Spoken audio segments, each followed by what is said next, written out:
So we're out here in Death Valley. The goal is to watch, if clouds and weather cooperate, to watch the Milky Way here in a second. I think it gets dark around 8 p.m. Pacific time, so we're going to watch the Milky Way. We've seen the Milky Way galaxy, watched the stars, stargazed in Colorado and Silvercliff, Westcliff, Colorado before. It was really good, but this is supposed to be an internationally recognized, top-graded park, dark sky park, that is, internationally recognized dark sky park, the highest grade for having some pristine night sky. So we're out here in the unbelievable heat in Death Valley, just doing a little bit of sightseeing, a little bit of scenic tourism before it gets dark and we can't take it in. And then we're gonna go over to Stovepipe Wells, check out the night sky there, and hopefully enjoy it. We may come back down to Furnace Creek and see what's going on there. I'll see you guys in a second.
So we made it to our location where we're going to watch the night sky, the sand dunes, Mesquite sand dunes at the Death Valley National Park, right near Stovepipe Wells. Not too far from there, but this is a remote location, a secluded location. We're going to get a nice, quiet little picnic.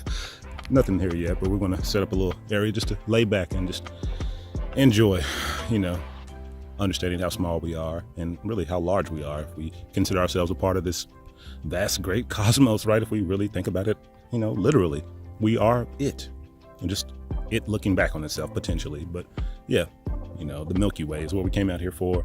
I'm not a stargazer, not an expert one, or really a very knowledgeable one, but I really enjoy looking up, just putting myself in perspective, putting it all in perspective, recognizing that in the grand scheme of things, nothing is really that significant or that burdensome, which is liberating, especially if you have a lot to deal with. It puts it into perspective.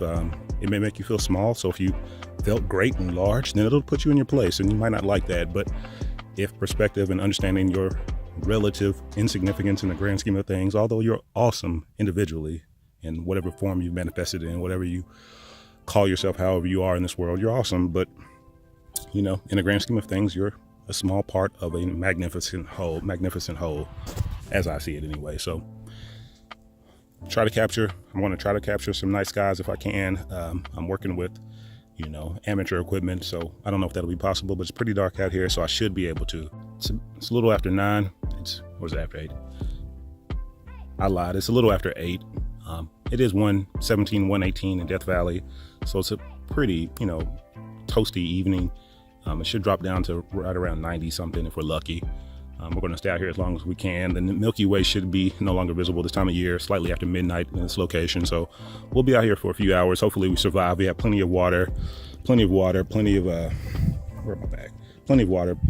supplies. Before it gets too dark, I think what really fascinates me is that we are a tiny, tiny portion, the solar system, the sun's neighborhood. We're a tiny portion of a great whole. We're out and really in the suburbs of our galaxy, right? But we can't see the other side. We don't know what the other side is. We've imagined it. We believe it's, elliptical. We believe we know what the other side looks like, but we don't know. It's a mystery. The other side of the city, the other side of our neighborhood, our block, is unknown to us. We've never been on the other side of the tracks, but we believe we know what's over there. So the Milky Way has always been fascinating to me, from the images to, just the images of the artist renderings and the actual photos of it in the night sky. It's just always fascinated me. So I guess you could say I'm in awe of, our ability to understand and our insignificance and tininess in it all, right? We know so much. We can see so far.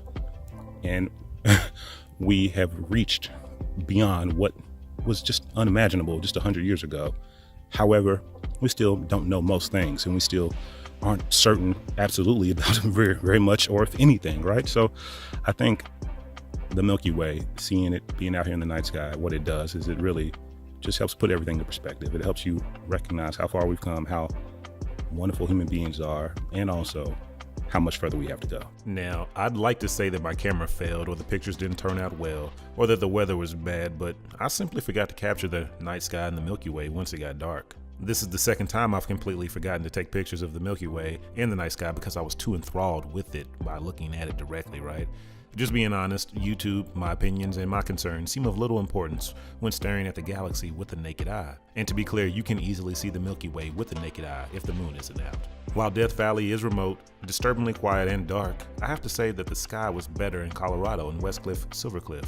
I'm not sure if it's the elevation, but the stars in the Milky Way popped more. It was also nice because we hooked up with a local star guide and they opened the observatory shack and they showed us some things in the sky that I never even knew existed.